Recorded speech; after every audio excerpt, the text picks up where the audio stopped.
The Bujang Valley is a term from the 70s, right? They don't call themselves the Bujang Valley, right? Exactly. It's based off of the mountains. You're right. Actually, the term Bujang Valley was created in the late 1960s.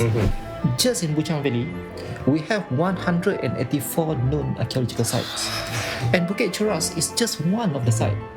And even the discovery that I have right now, all the statues, I have only excavated 30% of the whole site. Oh my gosh. So in a normal way of viewing things, you would say that the Egyptians were more civilized than the orang aslis that we have in the time Malay Peninsula. But the Egyptians, their culture developed because of their environment. Okay, try having 100 Egyptians in 3500 BC and put them in the rainforest here. Can they be able to survive? Nope. No. My way of saying things is that everyone is civilized in their own way. Yeah. So we cannot define civilization based on the size of the structure, but the ability for them to adapt with the environment, that is civilization. So by using that definition, everyone is civilized. And welcome to People of Podcast, where it's just natural and we're finding out about the people in our community. And today we have Nasha. So basically, you have discovered a statue, and okay, I'm already gushing over it. So basically, you have discovered and rewritten human narrative by discovering one of the oldest statues, older than Angkor Wat. And for me, because I'm a history nut, and the reason why I am feeling very anxious and nervous right now is because for the longest of time, we have this very Western-centric narrative of what human civilization is, and even people like Graham Hancock recently had said that we are not doing enough to explore even like the Malaysian Peninsula, parts of the Amazon, because a lot of ancient civilizations are past, are buried there, and I'm so happy that somebody like you. So I want to start off this podcast by saying thank you for moving. Welcome to another episode of People of Penang. You can see how excited Moe is today. He has forgotten the intro. I know. No, this is real and genuine, man. Like, our guest really here love today. this guy. Who is it? Dr. Nasha. Nasha Rodziadi Khaw from the Universiti Sains Malaysia. Yeah. He's an archaeologist and also fitness enthusiast, among other things. You saw as my you social find out. media. Yeah, man. Your gains are real, man. Your gains are real, man. Your arms like. Yeah. So, welcome. And as you know, we are very excited to talk about the recent discoveries. But this is also the People of Penang. We want to know about the man. Yes. So, dude, like, how'd you get into this whole thing, man? What inspired you? Well, how I got into archaeology, Or just in general, like, this Just to let you know, before this, he just did exactly the Indiana Jones stereotype. He wanted to dress like that and all that. Then we read an article about you online. Like, oh no. This is not. We're not going to do Hollywood stereotypes. No, because the thing is, like, he's athletic. He's out in the field. He's blaze trailing. He's bringing stuff to the museum. He has firearms. He's got. Well, it's more like Arnold Schwarzenegger meets Harrison Ford. So, what got you into archaeology? Well, I was interested in archaeology when I was still a kid. When I was 5 or 6 years old. So I was going around my house and digging for treasures when I was very little. And in my secondary school, I was also extremely interested in the historical lessons, and I would ask lots of questions. So where's the site of this early excavation in your home? Well, especially on the front yard lah. Kat mana ni? Pulau Pinang? Bukit Padang depan No, rumah. because I live in Butterworth. Oh, Butterworth. Yes. But my real interest in archaeology came when in 2004 when I went to USM. My undergraduate was in chemistry, but USM offered minor in archaeology. So people from whichever background can do a minor in archaeology. So I took up the minor course, and after that, I started to explore different topics, and I decided to work on Bujang Valley. Wow. Yeah. So I know why I'm drawn, because I'm really into ancient civilization and our place in it. But what attracted you to Bujang Valley? Was it the same thing? Well, because in those days, back in the early 2000s, not much is known regarding the pre-Malaccan history of our country. So too much focus had been given to the Sultanate of Malacca. Yes. And it's as if the history started from there. It is as if the history When Kedah was 300 years prior was already established, right? Kedah was already there 1,000 years before the establishment of Malacca. Maybe the second century, So, do you prefer to use Common Era or VC? I use a Common Era. Common Era. So we know that the Sultanate of Malacca was a very important part in Malaysian historiography. But I was very curious, what happened before that? So Malacca started somewhere in the 1400s. Yeah. And what happened before the 1400s? So there was no people living here. Yes, Definitely there was someone living in the Malay Peninsula. So who were they? What kind of civilization they had? What kind of culture they had? So I wanted to know about this. Yes. And I did some reading, from the library, and I saw some literatures regarding the history of Kedah, but they were not so complete. I wanted to understand the social conditions back then, the kind of political system, the kind of demography, were there the same society that we had today? So I wanted to know all that.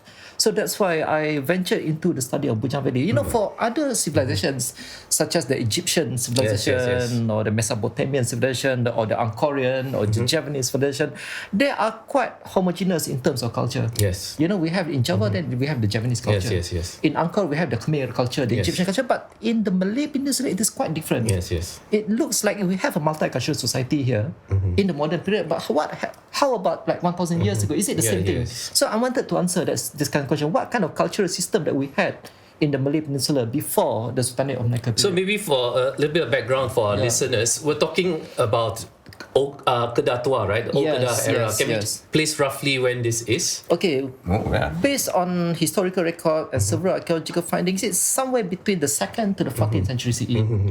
2nd to the 14th century. And the Bujang Valley is a term from the 70s, right? To just they don't call themselves the Bujang Valley, right? It's Exactly. just, it's based off of the mountain. You're right. Actually, the term Bujang Valley was created in the late 1960s by the Department of Museum and Antiquity to refer to the area where most of the archaeological findings were found. So before the late 1960s, there was no Bujang Valley at that time. And they used the term Bujang Valley. You know why? Because in those days, most of the archaeological findings were found near the Bujang River, and other areas were not fully explored yet. And even before that, there was some archaeological finds, but it was mostly just scavenging, like in the 1930s. So they were isolated. They were isolated finds. So most of the findings were in the Bujang River. So the Department of Museum and Antiquity called the whole area the Bujang Valley, and it is only after that that other areas were being explored, such as the Sungai Muda and other river systems. So that's why it was a modern term. So in those days, like 1,000 years ago, there was no Bujang Valley. The term Bujang Valley did not exist back then. And we don't know what they called themselves back then, right? Or do we? Now. That is a very complicated question. My God. Yes. Yeah. Okay. So we need to know the difference between the Bujang Valley and ancient Kedah. Okay, there is a difference. Yes. Okay, we should view ancient Kedah as a collection of coastal settlements located between the Kra Isthmus down to Perak. So it is a collection of coastal settlement. It is not a centralized state. It was a collection of settlement, with Bujang Valley being the economic and population center for ancient Kedah. Okay, so ancient Kedah, it was a large area. Bujang Valley was the capital of ancient Kedah. So it is just like Malaysia and Kuala Lumpur and Putrajaya. So to help our something like that. listeners place us, the Bujang Valley is where it's based around Gunung Jerai, right? Somewhere around the Gunung Jerai. And then north and south of it, that's the area you're covering. It is Actually, it's a huge area because I was talking. For those who are wondering where is Gunung Jerai, if you ever travel the north coast of Penang, you look and you see that tall pointy peak. It is that mountain. In the Our British Mount time, it Olympus. was called Kedah Peak. And it was actually mentioned in the Mero Mahawangsa as Pulau Serai. Actually, I want to get into that, but before that, actually, because when I was talking to Professor Mokhtar, who before you came into the scene, he was the guy, right? So when I was talking to him, he said that there were 92 sites that were unearthed, and we barely know 1% of our own ancient history. So now 91. Is Dr. Mokhtar your boss or something? Sorry? Or your colleagues? What boss? I have not you. Well, Professor Mokhtar is retired, but he set the groundwork, I think, in the 90s and stuff like that, right? And he faced so much backlash because he kept on finding chandis after chandis after chandis, and he personally told me that he almost cried when he found the furnaces in Sungai Batu. And the reason why is like this, like I was telling you earlier when we were having coffee, it's like this. If KL was underground 1,000 years in the future and people only found brick fields, it doesn't mean that we're all Indian. There's also Asajaya where the Chinese community is. There's also Shah Alam. I think he can answer this because you wrote an article, right? Adaptation, not Indianization. Can you explain a little bit? Some people really, they dig up something and they say it's from India, therefore they are Indians. That's a simplistic thinking, right? Maybe you can explain a little bit more what you mean. About the culture of the societies, not society, or societies living in the Bujang Valley, it is a very complex area. Okay, so within the Bujang Valley itself, we have like 4 groups of people. Okay, number one, we have the communities of foreign traders. So they could be Chinese, Indian, Arabs, Persian. You know, they have to stay in Bujang Valley while waiting for monsoonal change, and they had to stay for 6 months. You know, while waiting there for 6 months, they could have built their own temples and everything. And number two, we have the community of coastal settlements, the coastal people, the indigenous coastal people, and the indigenous coastal people. There could be merchant aristocrats, there could be local chieftains, and the regular people who live on the coast. And these people, some of them were Indianized and some of them were not. And I believe that the merchant aristocrats and the chieftains were those who were to some extent influenced by the Hindu-Buddhist religion. And number three, we have the population who live the interior, in the upper reaches of the Muda River, and they were just like the orang aslis. The Semang, they was also mentioned in the... So they were just like the orang asli, and they were not touched by this Indianization. And number four, we have the communities of other Southeast Asians living in the Bujang Valley. Remember the Javanese, the Khmers, the Chams. So we can see it in Bujang Valley, there were different segments of people practicing different form of culture, which depended on their socio-economic conditions, their local, the location of their settlements, and their political hierarchy. So we should not view ancient Kedah, the society in ancient Kedah, as a homogeneous society, but it is a place where different groups of people having different sorts of cultures living together at the same time. And they also had very complex economic system. You know, so it was not just trade, but they had their own industries. And that's why I say that ancient Kedah is really a melting pot for different cultures, and the people there, they were active agents for the transmission of ideas. It is the place where there was continuous movements of peoples, of goods, of ideas, of cultures. So we should not have this oversimplistic idea regarding the people of Kedah, because it was very complex. So in essence, when I tell people, like, one of Malaysians' greatest strength is that we are harmonious and diplomatic, because people don't realize any country to get independence is through bloodshed. We did it through diplomacy. That is an achievement. Adaptable. We are adaptable, you know. But unfortunately, we live in a world where kindness is weakness. You know, like you have to have the biggest army. But I think what I really want to highlight is the context of things, because even when we're doing the durian podcast, I discovered a lot of stuff about durians and the ancient world, how it used to be an ancient fruit. Graham Hancock created the Ancient Apocalypse, highlighting that we might actually be the people of Atlantis because of the sunken Sunderland. But what I've noticed and irked me was that a lot of the knowledge about us are from abroad. And that's why I think that people like you should exist, and I'm glad that you do, to finally say, hey, we are going to fill in the narrative. Because even Graham Hancock in a podcast, he was saying that archaeology hasn't done enough. You know, yes, there are thousands of archaeological sites, but what about the Malaysian Peninsula? What about the rest of the Amazon, right? We don't know what the human narrative is, because on this side of the world, we were struggling and surviving from the 80s to 90s. And now, finally, I think you are a symbol of our progress. So what do you think about what Graham Hancock said? Now, let's go to the facts. Okay? Just in Bujang Valley, we have 184 known archaeological sites. And Bukit Choras is just one of the sites. And even the discovery that I have right now, all the statues, I have only excavated 30% of the whole site. Oh my gosh. So there are still a lot to be explored. So I cannot be able to make a conclusive statement regarding the history of Kedah based on 30% excavation on one site out of 184. Oh my God. And this is exactly what is the scientific approach, you know? A lot of times the social sciences and other, I mean, we come from hard sciences, you get chemistry, I do engineering.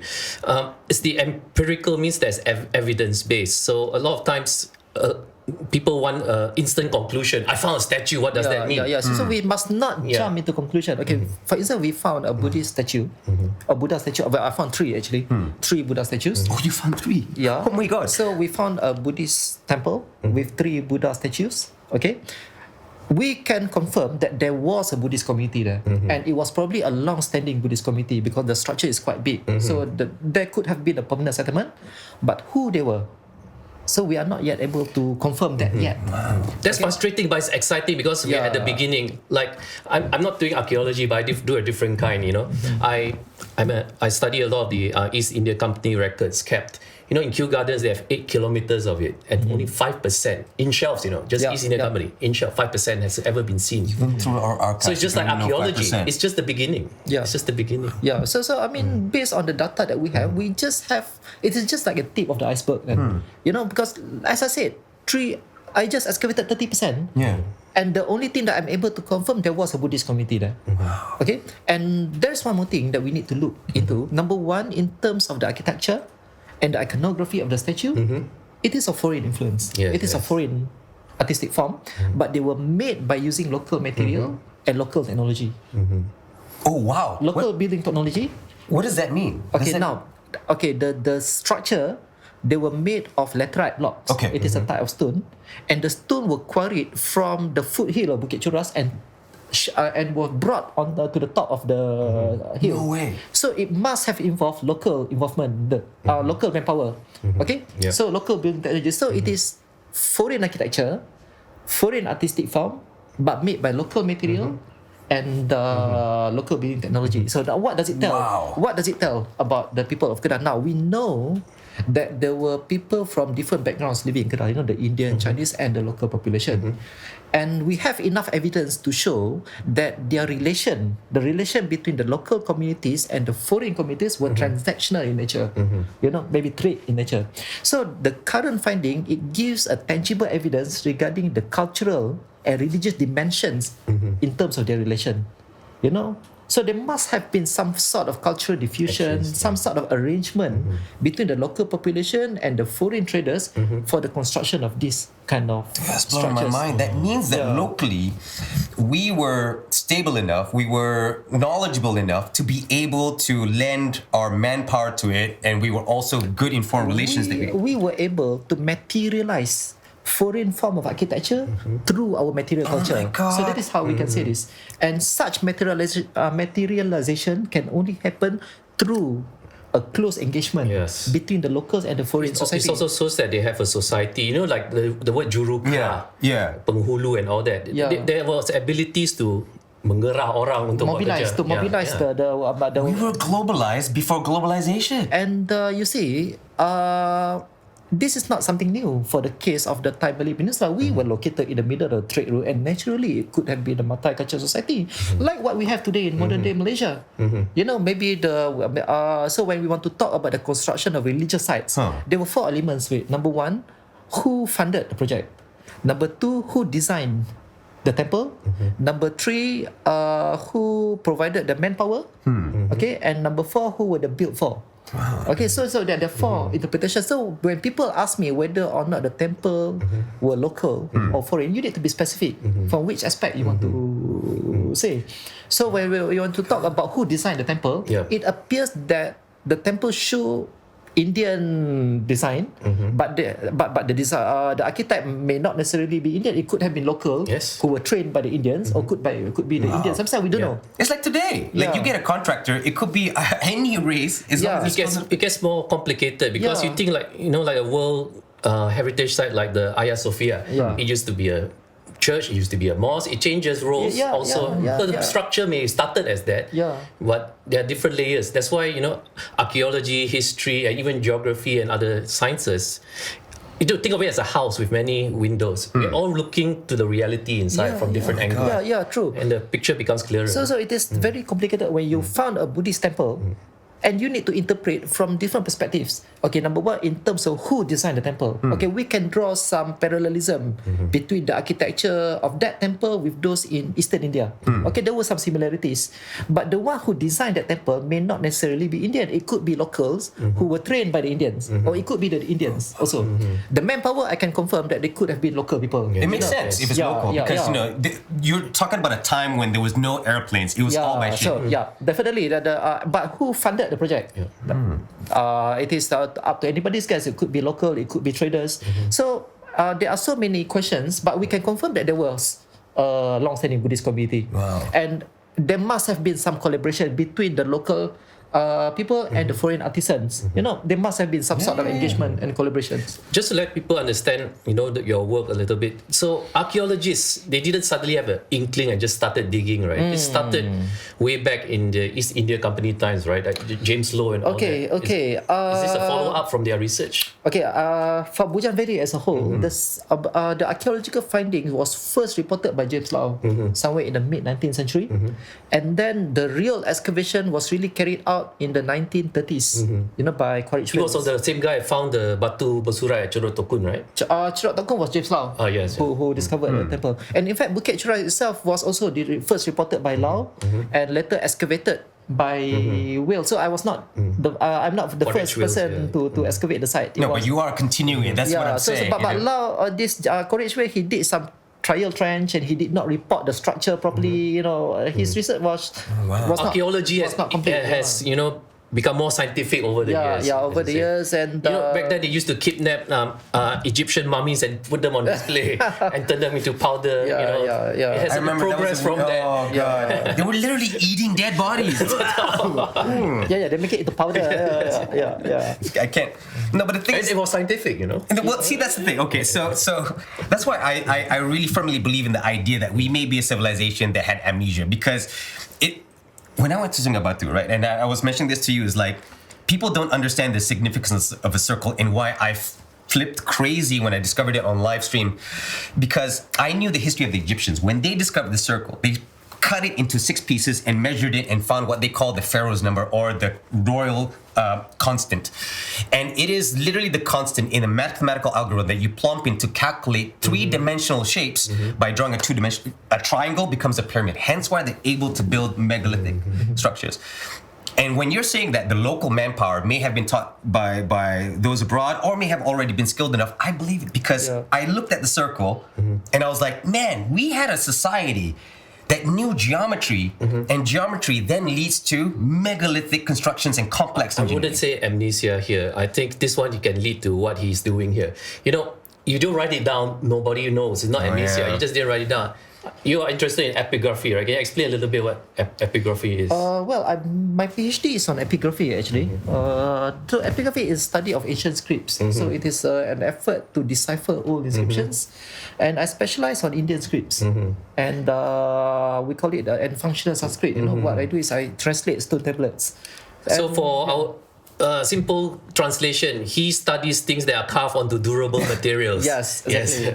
So and luckily during my excavation I found inscriptions. Oh my god. We found 2 actually. What did it say? It contains a Buddhist mantra. So the Buddhist mantra, there are 2 of them. Yeah. They are written in the Pallava script, Sanskrit language, and the text mention about the doctrine of conditionality, the doctrine of emptiness, and the attributes of the Buddha. Oh, So wow. it contained this text, and we discovered the same inscription in the Sungai Batu complex. We discovered the same inscription in Kampung Sungai Mas and also in Kampung Bedang Dalam. So the inscription was found all over Bujang Valley with the same content, with with similar text and same language also. So how many texts do you actually know as scripts, as in the writing systems? How many do you know? Well, I am trained in the Indian script, and the script derived from the Indian scripts. So I can read Old Javanese, Khmer, wow. anything which is derived from the Indian script. You went to University of Peshawar, right? Was Yeah, it there Pakistan. that you learned those things? Or Well, I started to learn about these Indianized scripts from Indonesia actually, really? during my master's degree. So I went to Indonesia many times to learn from the scholars there. And as soon as I got the basics, then I was sent off to Peshawar to specialize on epigraphy. Wow. Yeah, Peshawar is in Pakistan, right? Pakistan. Yeah. Near to Afghanistan, that area. We were saying before this that you're the 3rd person that we've interviewed. There's something in the water there. That everybody that comes back, right? They're just I think 2 guests ago, right? David was talking about him covering Peshawar. and He's a general. then Jason as What's well. your experience there? Are you getting like flashbacks right now? I'm sorry. I'm sorry. Because But you chose the place because of a particular professor, right? Yes, because of a particular professor. Who was he? The name is Professor Nasim Khan, and he is an expert in epigraphy, and also because of the unpublished materials there. There were lots of unpublished inscriptions in Pakistan, and I wanted to study them.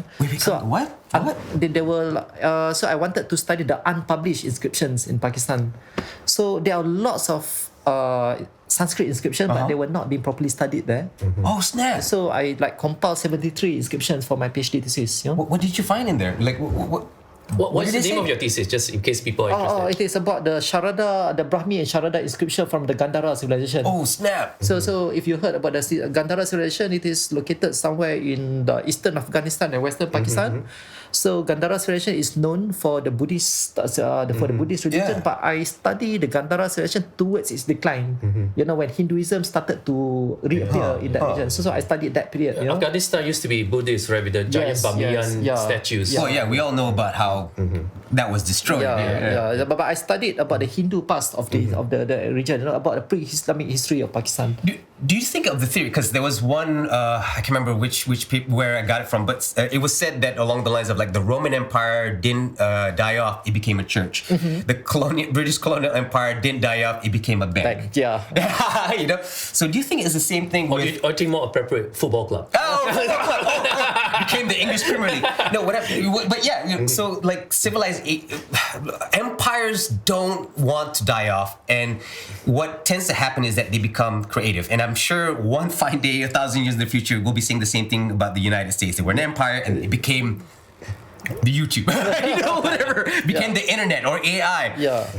Was that the same thing? Do you find truth in that statement? Well, somehow yes, because I believe that, you know, cultures, they don't simply die out, but they transform into other things. Okay, let me look at for the case of Kedah. Okay, most people say that ancient Kedah declined in the 14th century CE, but ancient Kedah did not decline in the 14th century CE. The economic system simply changed. Okay, you know what? Okay, what led to the decline of trade? See, it was simply the decline of trade. Somewhere in the 14th century CE, there was an environmental change. Okay, so ancient Kedah, Bujang Valley used to be a large bay. I saw the rocks. So it was a large bay, and ships were able to harbour near to the coast. And somewhere in the 14th century CE, due to the Little Ice Age, I think, oh my God, the sea level went down. When the sea level went down, what happened? The ships were not able to enter the port. Yes. As a result, because of the problem of transportation, maybe. So the international trade started to decline. Yes. And the trade shifted to Malacca. But what happened to Kedah? Their economy simply changed from trade to agriculture. So they started to have wet rice cultivation. And according to the Altara Sarasilah Nuri Kedah, the king of Kedah transferred his capital from Bujang Valley to the north, to Kota Seputih in Jitra, where he established lots of paddy fields. That could explain a lot. So I wouldn't say that ancient Kedah declined, but it transformed. The economy simply changed, and along with the political system also. So we see, as a maritime empire, ancient Kedah was a collection or confederation of coastal settlement. But when the economy changed into wet rice cultivation, they started to have a more centralized political system. And that is when the Sultanate institutions started to flourish. They become more centralized and more institutionalized. So I use economy and environment as the main marker for me to interpret the history of any society. It's funny, I've only connected the dots because I'm remembering two separate conversations, the one we're having right now and before. So when I was in Alostar, right, one of the historian/tour guides, because, you know, you don't make much as a historian, so you have to be a tour guide, he was telling me something off the cuff. He said, like, did you know that at one point in time in Kedah, we had to terraform the soil because the soil was not conducive for rice. So that's what led to the inspiration to build that long canal, because at some point in our history, we're just like, we have to now make rice. And this, I'm getting my mind blown. Oh my God, this confirms it. So these environmental changes, environmental changes led to economic change, and economic change led to the political change. And we terraformed the earth to plant rice, guys. We terraformed the earth. Well, it's more like sometimes you don't have a choice, you know, because a lot of times our lives are so short. We don't see those time scales. That's why we said many times here, the greatest sin we can do is called presentism, you know, viewing the past through our lens. Like the sea levels have changed. Archaeologists, I'm not an archaeologist, but when I did research on Juru, right, I went through Logan's old records, and he said that the Malays told him when they started to, you know, inhabit Juru, they dug up, they found all the kepang. Yes. So if you match the geological records, which is done by geologists, all the research done, the sea level was actually 5 meters higher. That's why it leads to Gua Kepang, where you found all the middens, right? So the sea level changes, but it's hard to imagine today that Juru was inundated by a shallow sea. And you know, regarding the factors which led to the rise and fall of ancient Kedah, it was environmental factor. No, it had nothing to do with politics or war. No, it is environment. The decline of trade was due to environmental changes. And for the case of Bukit Choras, we also made a new discovery just published like 1 month or 2 months ago. Are you allowed to say what it is? Okay, now this is our recent discovery. Okay, currently Bukit Choras is located 8 kilometers from the coastline. But when me and my team, we did some drilling around the area and took out the soil sample at the foothill Bukit Choras, we discovered the fossils of diatom. Diatom it is a marine microorganism. Okay. Which only live in shallow seas. So it appears that in the 7th century CE, Bukit Choras was a coastal site. Yep. And due to the fluctuation of sea level, it is currently inland. You know, so it kind of connects the dots. You know, so it is somewhere in the 7th century and in the 14th century ECE, the sea level went down. You know, so yeah, in Juru also, and we know that, you know Chorok Tok Kun? Yes. Where they have an inscription there. Yeah. So I believe that Chorok Tok Kun was also once a coastal site. You know, but due to the fluctuation of sea level, that it became inland. You know, I think one of your colleagues at USM, Dr. Zulfigar, the marine biologist, he did a simulation. What happens when the sea level rises? So actually, that simulation is interesting. Thousands of years ago, when the sea level rise, you would have seen something like that, the inundation of the coast. Yes. Especially when we are talking about coastal societies, we need to contextualize archaeological finding with the changes of environment. Very important. So it is not as simple as finding a material and directly interpreting it. You need to look at what form of environment that the artifact was made. For instance, we found a Buddhist statue 3 kilometers away from the coastline, but 1,000 years ago, it may not be 3 kilometers away. It could be nearer to the coastline. You know, so the discovery of one Buddhist statue at one place does not necessarily mean that everyone there were Buddhist. Yeah? So Bukit Choras has to place it. It is somewhere north of Gunung Jerai, is it? Yes, and that is quite a problem for us to interpret also, because I can say that 99% of archaeological sites were located to the south of Gunung Jerai, and Bukit Choras is actually an isolated site. It stood there by itself. Okay, now, in whole of Bujang Valley, we can divide into 3 main complexes. Each complex would have their own specific economic functions, and surrounding the economic area, there were lots of Hindu Buddhist sites. Okay, for instance, we have the Bujang River complex. So Bujang River, it was an area where people conduct their trade. You know, the long distance, we have the Persians, the Indians, the Chinese, they would gather there and do their trade. And there were lots of Hindu and Buddhist sites associated with the trading site. We have the Sungai Muda complex, where there were industries of bead making, pottery making, collection of rainforest products and trade. Also, we have lots of Hindu Buddhist sites scattered around the area. We have the Sungai Batu complex, iron smelting site with one Buddhist site. Okay, so we can see that all of the religious sites are associated with economic activities. But Bukit Choras stood by itself, and I don't find any traces of trading activities or industrial activity. It's just by itself. Is it beside a river called Sungai Salah, right? Yes. Is it still a river these days? Yeah, still a river. So we are still exploring the area. We are not sure about the real association. Is it an actual river or an arm of the sea? No, it is actually a river. Because I found in 1784 from the India archives, Captain Forrest, he said that he marked it as Sungai Salah, as in Falls River, as in really? Salah. Salah. So sometimes they do that because it's not really a river but an arm of the sea. Okay, now there is one more possibility. Merbok River was not a river, in fact. Merbok River was actually a bay which become it become more narrow because of the fluctuation of the sea level. It could be the same thing for Sungai Salah. So Sungai Salah could have also been a bay which become narrow and turned into a river. That is one of the possibility, but we have not done enough drilling yet. Yes. You know, this is the beautiful part. You see, the text suggests something. Even like the Hakikat Mero Mahamangsa. Can you share with me the text? Oh, sure. Trust The me, Hakikat Mero actually I'm writing it for I'm writing it for the Malaysian branch of the Royal Asiatic Society, so the article will come out and maybe we can look at it. And so I think the interesting part is that, you know, this is not a either or thing. You know, it's not archaeology, history, it matches. You see, like Hakikat Mero Mahangsa, you say it's cerita dongeng, right? No, it's a form where the Persian kind of narrative. But it talks about like Pulau Jerai, Pulau Serai, all that. Now there is some possibility, if we dig further, it's not totally out of impossibility realm. You know, the sea levels are different. You know, so and like what I found in the India archives, you wouldn't link it's linked, but it's a hint. It's not a confirmation. But archaeology has that beautiful part about the real world and empirical evidence. We can talk all we want, but finally, if you dig it, it's there. And it confirms the rest. But the thing is, That's the closest we can get to I reality. also don't want to discount the contributions of stories, because I had this conversation from... stories can start exploration. Absolutely. Because a friend of mine, Sina from Dan Dirty Apes, he's actually Persian ethnicity, right?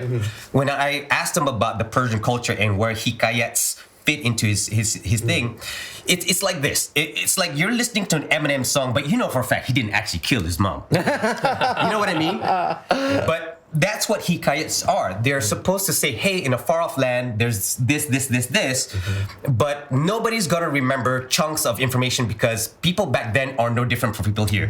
People here, they prefer TikTok, YouTube, because why? History's boring. Same thing back then. So what they did was they created hikayats to get the citizens, the normal mainstream people interested in empire building. That was the purpose And of some of the hikayat. shires are actually navigation. You remember a poem. Yeah. You want to go here, you remember this poem, you want to go there. It's just Think of it like a rap. I went to the far-off land, I saw it killed. You know? No GPS back then. Because we need to view the hikayat as local memories. Yes. Of the distant part. It is local memories, and we should not just put it aside. Anyway, the study of Bujang Valley, it falls under the field of historical archaeology.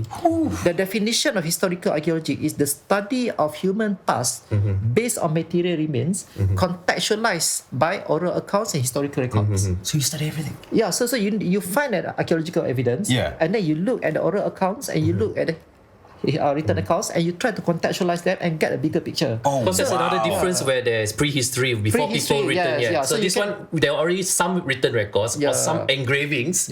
So it can be sort of. So you need to contextualize. For instance, in the Altare Salasilah Negeri Kedah, it clearly mentioned 1371, the king of Kedah simply changed his capital from Bujang Valley to Kota Seputeh. And we know that in the mid 14th century CE, the sea level went down and trade started to decline, and they need to shift the economy.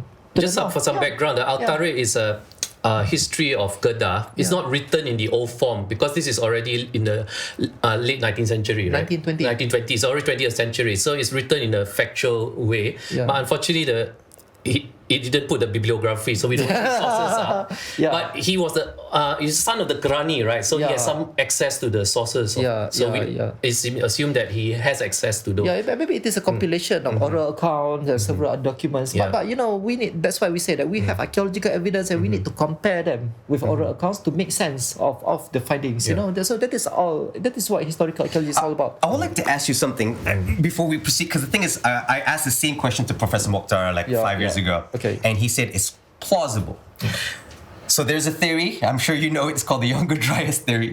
The Younger Dryas impact theory, right? 12,500 years ago, allegedly a meteorite hit the Earth at some place, possibly even Masuri Ring, and caused a global crisis, a disaster of catastrophic proportion, resetting human civilization. Hence why things like Göbekli Tepe are significant. It pushes back the human narrative saying that 14,000 years we were still civilized.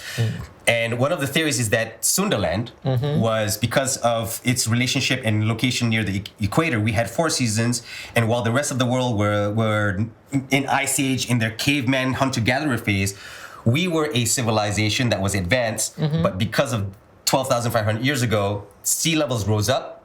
Hence why you have the stones on Gunung Jerai.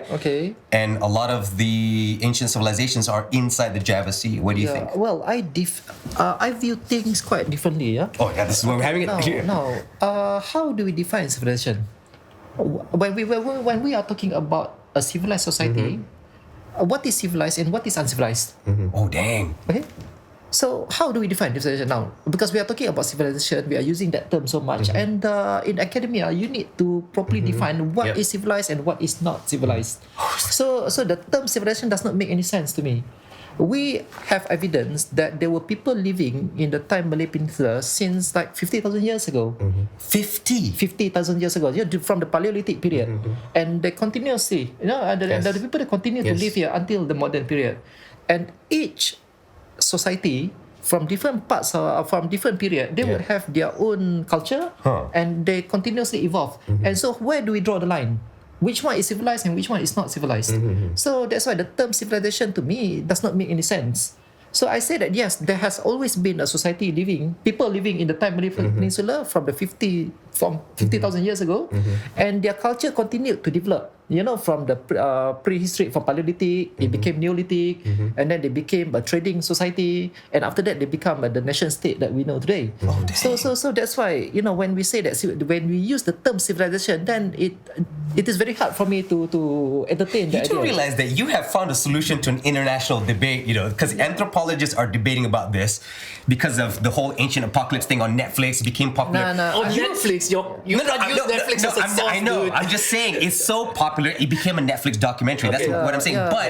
We're talking about those in Harvard and Cambridge and those in podcasts everywhere debating. And here in Malaysia, collaboration. You see, if you just analyze, one dude came up with the best answer possible that answers both sides. It's like, okay, how do you define civilization? Okay, let's go back to 3,500 BC. Yes. Okay, we have the Egyptians, who built the pyramids and everything. And we go to the Malay Peninsula, we have people of the Hobbinian culture. They are living in rainforests and everything. So in a normal way of viewing things, you would say that the Egyptians were more civilized than the orang aslis that we have in the Thai Malay Peninsula. But the Egyptians, their culture developed because of their environment. Okay, try having 100 Egyptians in 3,500 BC and put them in the rainforest here. Can they be able to survive? Nope. No. And otherwise, so that's why I said what happened to the Mongols when they tried to invade, Majapahit. my way of saying things is that everyone is civilized in their own way. So we cannot define civilization based on the size of the structure, but the ability for them to adapt with the environment. That is civilization. So by using that definition, everyone is civilized. So you basically have answered a global debate because there's two sides, and I love what you just said. Essentially, how do you define a civilization? And that would then establish your point of view, which means everybody's right because everybody has a different definition. And one more thing. Okay, let us compare the societies in Bujang Valley with the societies in Central Java. Okay, Central Java, we know that they have these big monuments, Borobudur, Prambanan. And have you seen the size of temples in Bujang Valley? They are very small. And why? Because in Java, it is an agricultural area. They have large wet rice cultivation. They have more than 1 million population. Yes. So with big population, they can be able to build big temples. While in Bujang Valley, it was a coastal society. They don't have agricultural land. The communities are very small. Lack of manpower means that they have a small temples. So can you say that the Javanese are more civilized than the coastal communities in Bujang Valley? The size of the temples is different because simply of the issue of manpower. No enough manpower, not enough population. You put up a very good point. So we cannot say that the people in Borobudur was simply more civilized than the people in Bujang Valley simply because of the size of the temples. So which means we have to There's this term called geographical determinism. Sometimes because of where you live, it determines what you can achieve. I call it the environmental determinism. I know. Well, you can see in terms of genetics, right? Those who were born in Europe tend to be taller because they had wide open plains. You needed wider steps to get across. We're shorter because rainforests, a tall person would most likely get eaten by a tiger. Hence why if you're small, you're like, okay, hide in the bush. Harimau, So that's why we have this gene. I think for our readers, some context about historical numbers. When a place has 1 million people, it's like 20, 30, 40 million is a lot. Because you see some old records, they say that, this is a big village of 100 people. It's the scale back then. To be very frank, 100 people do feel like a big village. Have you been around 100 people? So we have to put that numbers in context. Wow. So that's why when we want to talk about civilization, then we need to be clear what is and is not civilized. Right. So, and this is going to create lots of debates. There are going to be lots of inconsistencies. So why not we just describe culture as it is? We have a Buddhist temple in Bujang Valley. Just say there's a Buddhist temple, what kind of societies they have, the social system, the political structure. Just describe that, and we don't have to decide whether or not they were civilized or not civilized. Just describe the culture. Do you think it has something to do with? And I don't mean our history specifically. I meant like the global narrative, right? Because it just so happens that in the early 1900s, right, you have colonial powers that had this whole white man's guilt and felt like they wanted to civilize the world. And then whatever they touched, they were just like, your culture is kind of like, village.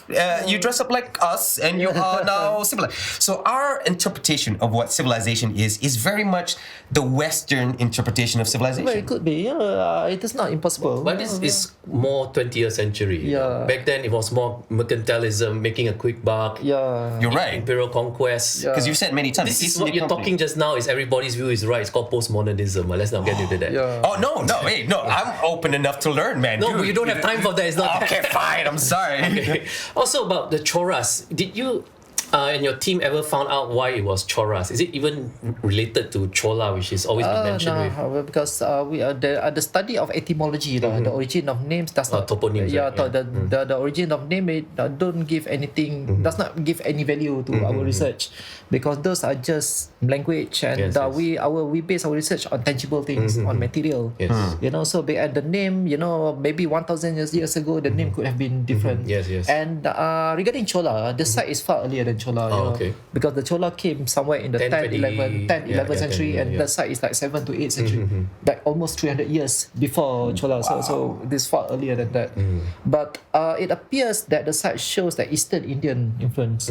Maybe in the Odisha state shows some influence, but it is not just from one place. Yes. I believe that the site itself shows that influences from different places. Yes. Maybe the architecture shows Eastern Indian architecture. Right. The iconography is a different story. The inscription also I think different this story. brings up an interesting point for if people are not familiar with history archaeology, is that there are periods. There's not one, Kedah Lama. It's just a term we use. They never Yeah. call themselves that. It's Yeah, just for yeah. convenience. Yeah. So, for example, if he's talking before that, that is a different empire. The names we don't know. The ones we do know is from 1025. The Cholas. They think that is in Barus, and in Kedah they are opposite administration. But it's hundreds of years, people. So sometimes the term means that even like Egyptian studies as the Old Kingdom, New Kingdom, Middle Kingdom. So we got to be very careful what period we're talking and about. Kedah had 1,200 years of history. Oh, Okay, from 2nd century to the 14th century, it is 1,200 years of history. And ancient Kedah itself was not a single settlement, but a collection of coastal settlements. Right, Aside from Bujang Valley, we have other places. yes. We have Kuala Selising. We have Krabi, Trang, all of them were coastal settlement with archaeological findings. So ancient Kedah is not necessarily Bujang Valley, but it could be other places also. So we need to understand the dynamicity, the fluidity of cultures of people back then. No? So I'm And, trying. Oh, sorry. I think the important thing to help people understand what professional archaeologists and historians do is that national borders don't exist to those people, and it's not helpful to talk about it because they don't. Those people back then- Nationalism didn't exist until the French Revolution. Yeah, we can talk about that. But the part about the Kra Peninsula, those Yeah. people, they didn't have a name for it. It's just where they live. Yeah, So yeah. when we put all those labels and see through those lenses, like, oh, this is Siamese, this is no such concept back then. Yeah. Wow.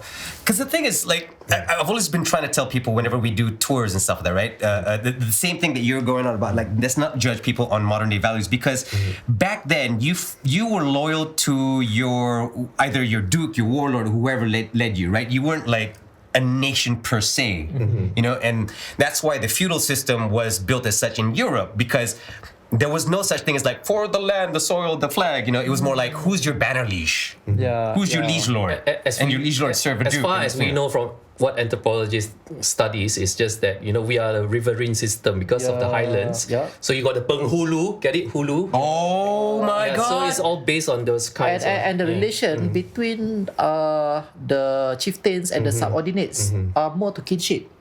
We call it the system of kinship. Yeah. And each river system would have their own communities. It is a close-knit community, and the Penghulu or the chieftain were able to mobilize this population, and they kept on moving from place to place. Yeah. Wait, is that why every single royal palace is built next to a river? Exactly. Yeah. Exactly. So that's why that there are terms that we use, the riverine sultanate. Oh my God! The riverine polities. Yes. So that's why we have a totally different political structure as compared to the agrarian communities in Indochina or in Java. It makes so much sense because the thing is, right, when you understand history, and this is why history is important, you understand why at the time when Francis like, I want to rent this island, the Sultan was like, yeah, sure, take it, because we didn't value islands the way the people from... And the reason is, in those days, the Thai Malay Peninsula was a sparsely populated area. Oh. So they put more value on people as compared to land. So wherever the chief goes, then the people are going to follow them. Oh my God. So land don't have much value in those days, because the population was very small. Wait, is that why kampung houses are built the way they are? Yeah, because you have to move your house. It's also portable in the sense that you can just you hear all those people from Pagar Ruyong coming over here. It's not like now you have to get visas or whatever. They feel like it, they just move, get permission, they build their new settlement. That's it. And it is extremely difficult to subjugate this kind of people because they kept on moving. As compared to the agrarian people, they have to stay in one place. They have to maintain their land. Because of the agricultural produce. But for maritime people, they kept on moving from place to place, and it's hard to subjugate these people. Imagine how clever you have to be to develop a mobile society. That's why when we want to talk about the maritime society in terms of the political structure, it is simply a system of loyalties between dynastic rulers, chieftains, merchant aristocrats. And the relation was very fluid. It is very dynamic. A single chieftain would pledge allegiance to different rulers. So that's why I say that the political system was a mess back then. It is very hard for us to map the system, but we know the variables, and the variables depends on the economy and the environment. It makes so much more sense now because I remember when I was growing up in Hawaii, that was another place that I grew up in, right? My mom at the time told me about this I'm getting so many memories, told me about this research that says that the Samoans, the Maoris, and the Hawaiians were all Austronesians, and so were the Malays and parts of New Guinea. We were all Austronesian. So if we were a mobile seafaring community, it makes sense. Because if you followed your chieftain, and your chieftain's like, we're going to go sail that way, the whole thing... And the Hawaiian ships were not built for trade or war. They were built to carry villages. And that makes sense because in the Greek annals, when they were talking about ships from Nusantara, they were describing these ships that were carrying whole kampungs on them and carrying 2 tons of stuff. Your mother is a linguist, right? Yeah. A share very interesting thing. So this Austronesian homeland thing, through linguistic analysis, you can hear the words, like nyo and ikan throughout the whole, Pacific. Coconut fish, you can start an even empire. The country Niue, and all the word for ike or ikan, all variations. If you have fish, you have coconut, you settle. Do you know the word makan is an amalgamation of a Sanskrit word for eat and ikan? Our whole idea, I mean, that's what my mom was studying. Because if you deconstruct the language, right, you can see what the people of a certain, I'm going to say civilization very loosely. I'm going to have to find another word, but give me time. Valued. And we were a seafaring one that valued fish and coconuts, and those were the foundations of all of our empires. The coconut tree can build houses, rafts, the thatching. And hence why I love what you said. We have to redefine what it means to be civilized, because if we said that to the West, they'd be like, no, civilization is based on salt, coin, and armies. So and even for coinage, in Bujang Valley, we don't have evidence for currencies back then. There's no clear evidence for that. So that's why I say that the term civilization, when we want to describe Bujang Valley, it is something which is hard for me to describe. They were just bartering. There's no currency.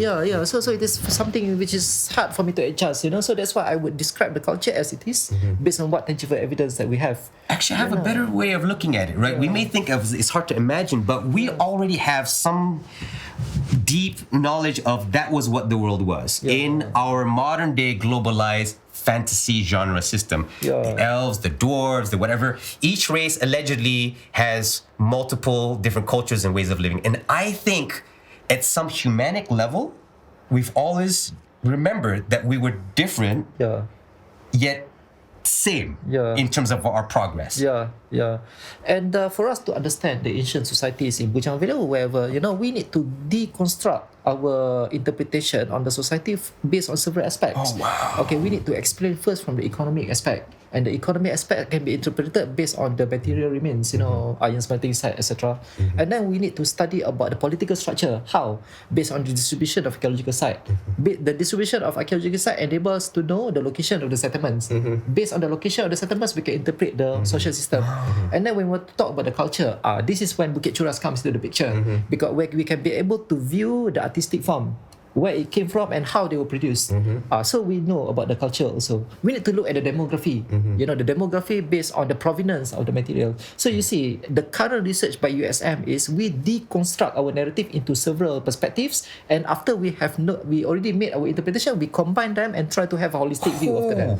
So it is not simply as simple as excavating the site and say, oh, this is a Buddhist site, because it begs the question of, so what? It is a Buddhist site, so what? So you need to tell what kind of social system, what kind of social environment which led to the construction of that temple. There must be some symbolic thing behind the temple. It is an artifact. It's just an artifact, but it must have a symbol behind it. Or maybe it's very good to see that there's progress now. Professor Khoo Kay Kim, he used to say that Malaysian historiography is lacking in archaeological research to back it.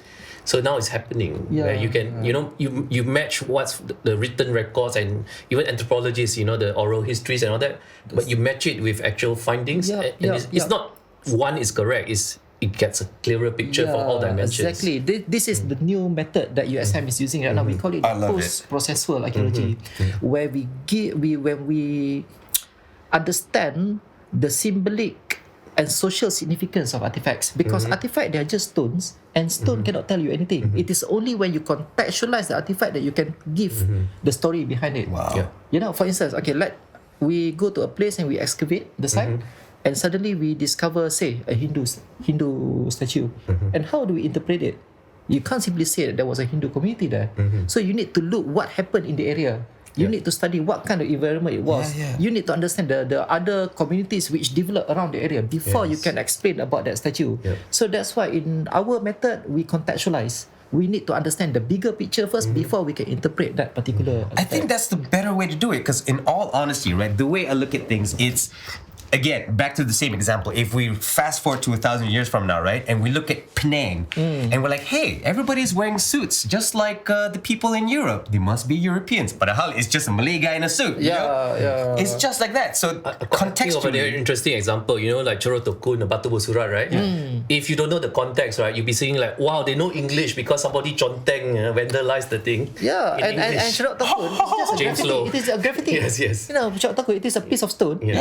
With a graffiti, and the graffiti comes from the 5th, 6th century, and we have from other periods also. It is simply a piece of stone where people stop there and draw something, and does not mean that there were civilized people. I mean, I don't know. it was just a stone. It is just a stone. James Low actually carved his name there. Vendel and archaeologist. So it shows that it is a stopover. People used to live there temporarily, but nothing more than that. Also, it's not so far-fetched, because we do that today too. Why do you think we have like the free industrial zone? Why do you think we have Kulim High Tech, right? We're trying to attract the Silicon Valley, the manufacturers, the microchips, whatever, into our industry to build our... So maybe they were doing the same. They were building temples, Buddhist temples, because at the time, India was... sort of in the beginnings of their own industrial revolution before deindustrialization, and the British took credit for it, right? So India was just like, hey, we want our economy to do really great. Let's get them to come over. You got that wrong. India was actually the advanced civilization, and the British looked at them like the richest country in the world. Oh, snap. Yes, that's what the East India Company considered them. They were at the top of it. While the British were just a very small naval country. Well, hence why they expanded. Yeah, but it was just the East India Company and with a few guys that dismantled it because there are too many Rajas. It's the same concept here. There are just too many Rajas and they just play them against each other until the whole thing. So clever. India was not a backwater. It was the height of civilization, and the British wanted to make a buck from it. Yeah, almost specifically the East India Company. And I don't think people realize that, and that's what I mean. There's an alternate narrative from our perspective, because people don't understand. Even Alexander the Great had to turn away from It's not India. alternate. It's just that history or archaeology or whatever, and science is an accumulation of knowledge. Now because people are going through all the East India Company records and reviewing them, and there's still so much unused, it becomes clearer. Yeah. So, and when we're to talk about Indian technology, you see, why Bujang Valley is so unique. Number one, it is because of the cultural complexity, but also because of the diversified economy. Okay, now, we initially, before 2008, before the discovery of Sungai Batu, we thought that ancient Kedah was just a port. It is a place where they deal with foreign goods. It is the place for the collection and distribution of foreign goods. Entrepot. Now, in 2008, they excavated a site and they discovered that Bujang Valley also produced their own products. So aside from being a port, they also have their own industry. Metal Industry. And the iron smelting technology in Bujang Valley was an Indian technology. I do believe 85% purity, right? Yeah. In 200 BC, they were able to make. We revised the date to 2nd century AD. Oh, it's been Revised. See, this is why you have to keep up to date with Speaking of information. dates, when people think of archaeology, they know something about it. They think about carbon dating and all that. That's the term people always hear. That's one of the methods. Yeah, I think maybe you can explain a little bit, because some people think that you can carbon date anything, but no, right? We can only date organic materials. Yes. You can only date carbon. Hence why it's called carbon dating. Maybe you can explain a little bit how, because if you find some statues, how you can carbon dating help model. Okay. So the way for us to date archaeological finding, we don't only depend on carbon date, but there are also other methods. Carbon dating, we can only date organic samples, but there are also other methods known as OSL method, where we can be able to date pottery, things which have been burned. I see. Okay, when you burn something, then it is going to get rid of the radiation. So we can be able to date, and that is how I dated the statue. Okay, there are two ways of dating. Number one, the statue. On top of the statue, there was an inscription. Okay. And based on the paleography of the inscription, I can be able to predict the date. Oh, snap. The style of writing. Okay. So we put it around 7 to 8 century CE. Okay, so that is based on polygraphy, and we are currently doing the OSL dating on the pottery discovered near to the statue also. So the result had not come out yet. So we're still waiting for the result. So you guys are finding... if you find inorganic material like stone, artifacts and all that, do you date the organic layer on it? Does it work like that? Well, that is a problem, because the organic layer does not necessarily correspond to the date of it could be the material. later, It could be like later a period. landslide. It could be tree root. Yeah. The tree root came down and then it disintegrated, it become carbonized. So the date could be different. So that's why it is very important for us to study the association between the artifact and the material discovered in the nearby area. So that's why we cannot simply find the carbon sample and directly date it and assume that it is of the same date. So human remains are one of those things that you can, right? They're organic. Yes. But unfortunately, we have not yet found any human remains in Bujang. Yeah, because the tropics, the decay is so fast. Decay and the acidity of the soil. The acidity. That's also another thing. People think it's just like the desert in Egypt. Everybody's preserved and whatnot. When in actual fact... Basically, they're dried up. Yeah, I mean, especially in the rainforest, in the Amazon. Hence why people thought there were no civilizations there, because all the bodies were just like... Maybe also the way they dispose the body. Maybe they simply send it to the sea or cremate the body.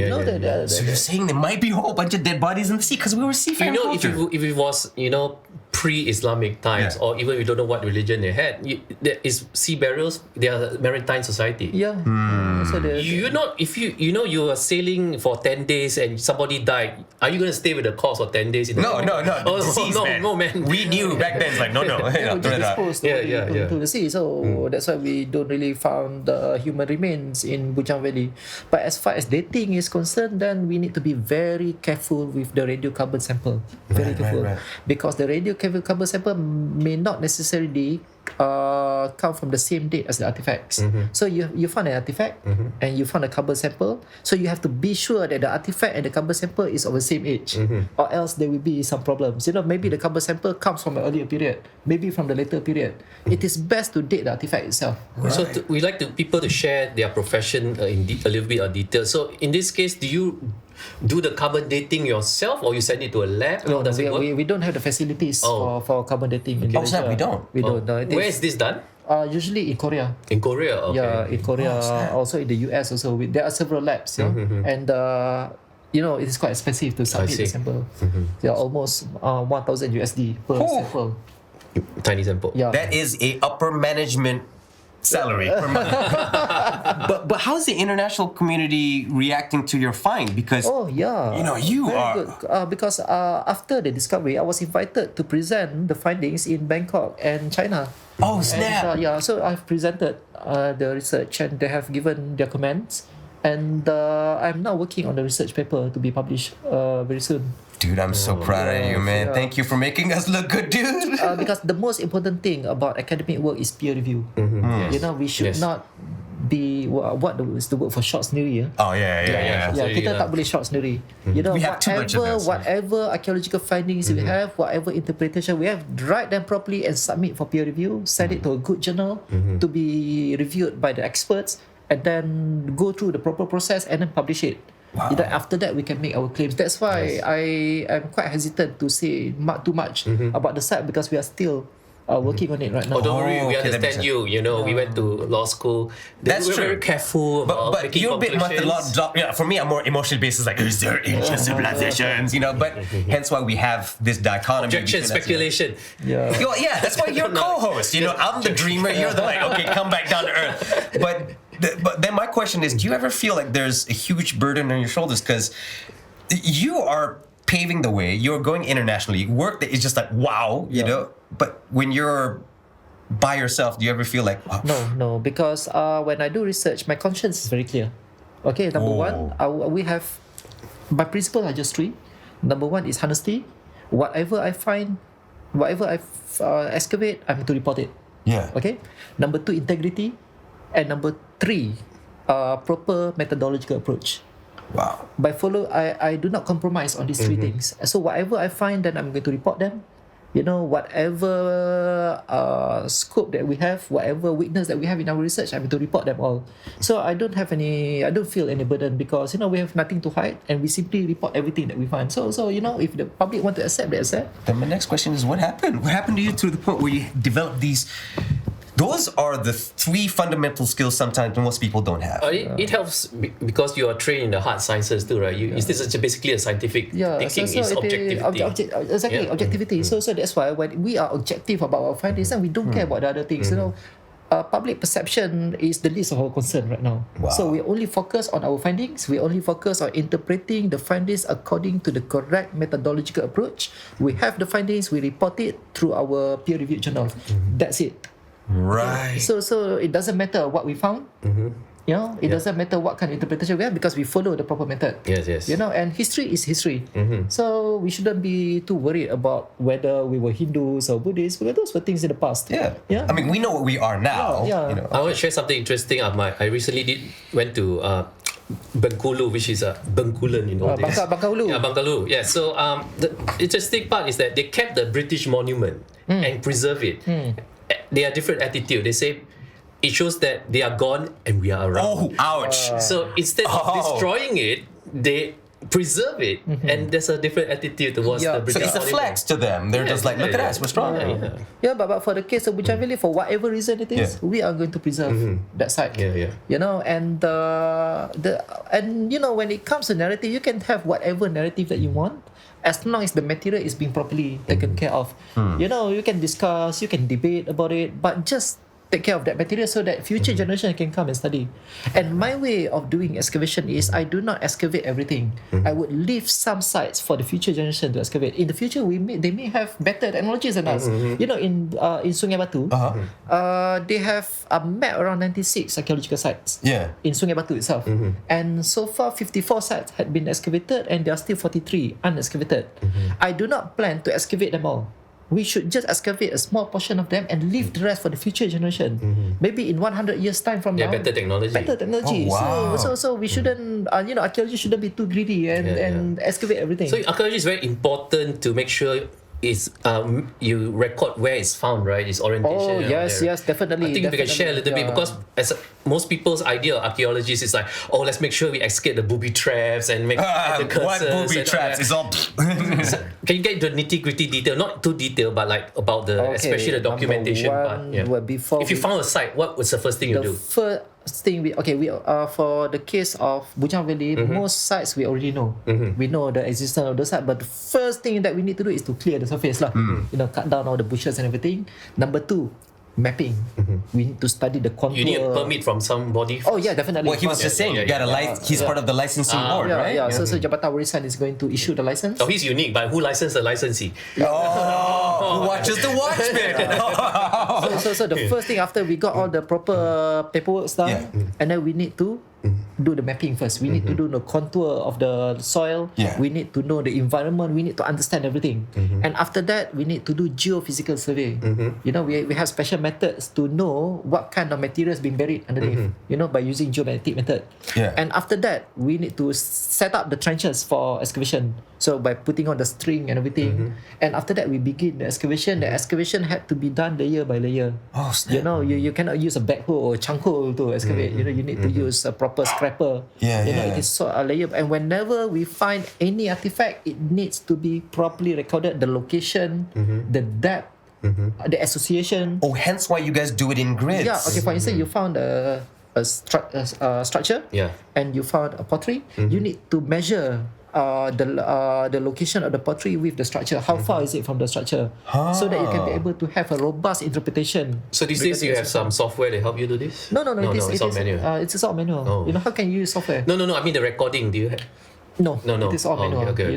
So for instance, for the Bukit Choras temple, so far I have excavated like 30% of the temple. So for example, your grid, you just use in a document, you just type in this grid has this we have the grid on the soil. So we put on the strings, so for each grid is 1 by 1 meter. I see. So we excavate according to the grid. I remember seeing that in Sungai Batu when they were receiving a portion.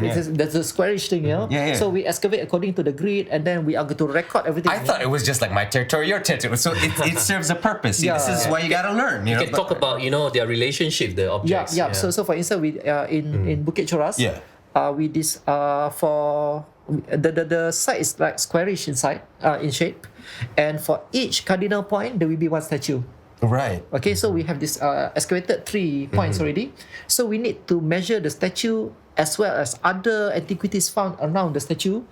How they associate with one another, so that we can be able to interpret. For instance, the Buddha statue, we found an inscription on top, on the lap, and around it we found pottery. So how do we interpret? So we know that there were offerings. The pottery could have been offerings, for water or fruits or anything. So that is how we interpret. That's why it is very important to record the location of the artifact. It is not simply by digging and taking things out. I'm just curious, what happens if it's on private land? Can the Jabatan Warisan override it and say we need to investigate this? How does it work? Okay. Now, usually for us to get license, we need permission from the landowner. Right. Okay. So according to law, we have the Land Acquisition Act, where we can be able to take the land and give some compensation. But fortunately, many sites in Bujang Valley are located on state land. Okay, so for my site in particular, it is located on state government's land, so there's no problem. The state government is very supportive on that. So there's no... But do you think there's a possibility that this civilization might branch out a bit more and under somebody's house is like... Well, definitely, especially in the Bujang River complex, there are lots of archaeological sites located in private lands. But so far, people who lives in the Bujang Valley, they know about the importance of the heritage, and most of them are quite supportive for our work. Well, that's good. That's good. Yeah. Because I remember hearing that like fishermen in Sri Lanka were always complaining about underwater seas because their nets kept getting scratched and caught up, and they were pissed off about it, and they're not supportive of... I mean, not all, just a few were not supportive of preserving. But we are very lucky that local communities near my archaeological site, they are extremely supportive of our work. Wow. Okay, the site is located in a Malay kampung. And at the foothill of the kampung, foothill of the site, we have all the Malay villages, the Malay communities. Whenever we go down, after we finish our excavation, we are going to get free food every day. The local villagers, they are going to give us drinks, food, everything. That's Malay hospitality right there. Kedah in hospitality. And sometimes, even the local headmen will go out to the site and help us with the excavation. Oh my God. And they refuse to take payment also. So for Sungai Batu, USM is also training them, right? Yes. We have this archaeotourism project where we try to empower the local community in taking care of the site, in promoting the heritage awareness. That's why for archaeological research, it is not just about excavating the archaeological site, but there is a human dimension to it. We need to empower the local community, and we had to make sure that for the development of any archaeological site, there would be economic spillover for the local communities. I think this kind of tangible history is the one that a lot of people are very interested in. Something that feel, see, and touch. And also, I think the communities will have a better understanding of themselves because, like, for example, right, people would always say Malay have this tak apalah attitude. But the thing is, right, for me, I always look at it as that's maybe a semblance of who we were. Because if you were aggressive, abrasive, like the Vikings, nobody would like you. Exactly, and that is how ancient Kedah became an international port. Which is really cool. Because why? Because they were hospitable enough to allow the foreign traders to come. You know, you can, for instance, ancient Kedah was strategically positioned at the entrance of the Strait of Malacca. It had a very good geomorphological features. But if the local people were cannibals, then you cannot become a port. That's true. Yeah, the local people were open to new ideas, to new technologies. You know, they were tolerant and accepting enough to allow the traders to establish their communities there. So that is how ancient Kedah become an important port because of the local communities. So the interesting part I want to share is that, you know, let's say from a study of Indonesia, it's just that a lot of we assume that there's no written records. Of course, we cannot prove that. But we got to remember that a lot of the records are written on very perishable material. It's same in Thailand, it's same in Indonesia. You know, I'm not talking of the modern one, but the findings there show that there were documents, but they all deteriorated. Because they were written on like dried leaves, bamboo. It's not gonna last. But unfortunately for archaeology, we can only interpret based on what we have. You know, so far the inscription that we have, I mean, the number of inscriptions is very limited, but I'm sure that there could have been some sort of record keeping there, or else you wouldn't have such a complex economy. I mean, the fact that they had epigraphic, artifacts means that they knew how to write. They knew how to write. But then again, I hope that I'm going to find more inscription. I hope. I hope you do. And more interesting stuff because I firmly believe that we barely know enough about ourselves and where we fit into the whole greater narrative of humans. As I said earlier, Bukit Choras is 1 out of 184 sites, and even that one is not fully excavated. So I can't tell the whole story yet. It is just 3 Buddhist statue, 2 inscription, and it speaks about some sort of cultural diffusion. But just for that area, and that's why there's still a lot to do for us here. I think there's one thing we can borrow from Malay civilization is the very important word sabar lah. Sabar. Wait first. Sabar. Don't jump to conclusion. Don't jump to conclusion. Relax. Chill lah, bro. I believe that the local communities in ancient Kedah, they were very chill people. People from different backgrounds can come. But being sabar is actually the scientific process. You can't. You have to take some time and peer review and get evidence. You can't just say, "Oh, I found it. It's done." That's why if you notice that I wouldn't overclaim about my findings. For instance, the dating of the site is 7 to 8 century CE. When they say that it is older than Angkor Wat and Borobudur, yes, they are older, but that does not prove anything. Because I believe that ancient Kedah, the societies in Java, in Indochina, they are all economic and cultural hubs developing at the same time, but different levels of complexities because of their environment, because of their economy. But of course, ancient Kedah could have been earlier because they were nearest to India.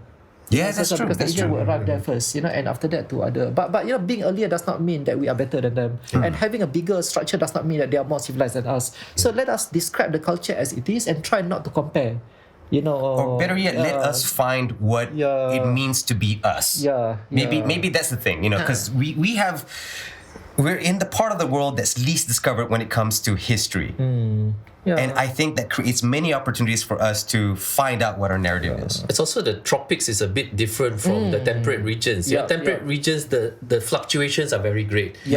You see, now it's starting to become clearer that, the place where the pyramids are was once, green and it's not the desert we see today. Even the Sahara itself was a sea. It was a big But the tropics, right?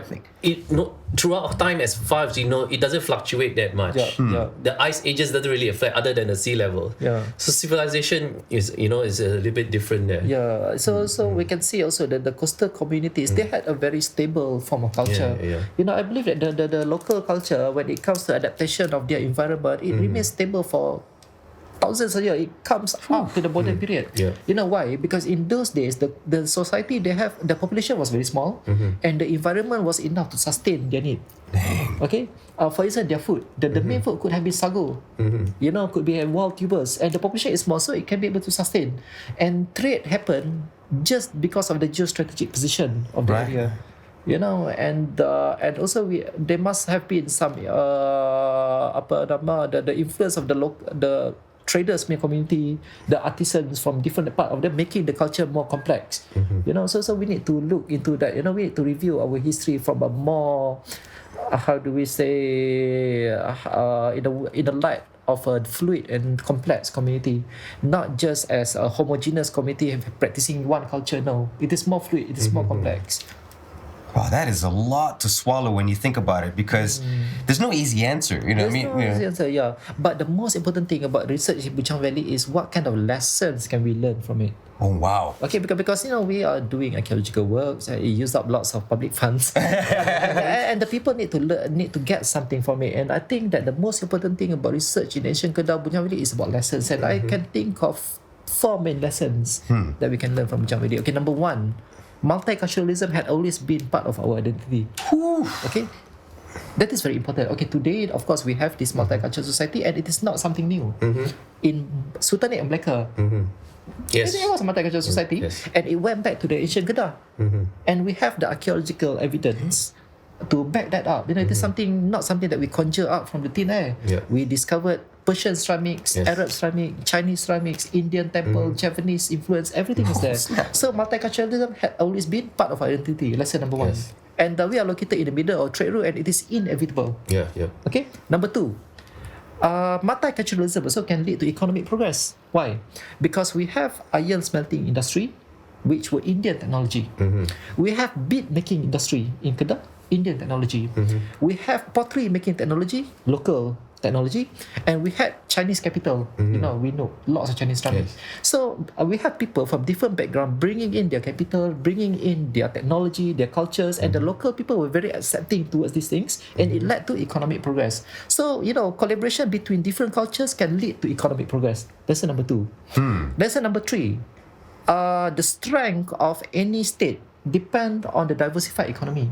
For instance, the fall of Malacca. Malacca was too dependent on international trade. When there was any disruption, then it lead to the economic decline and political decline also. But for Kedah, they had international trade, and at the same time they produced their own commodities. Okay, they had trade, they deal with foreign goods, but they had their own iron, they had their own beads, their own pottery. So the economy was diversified. So diversity in terms of economy can lead to political stability. Okay, this is number 3. Okay, number 4. We need to take care of the environment.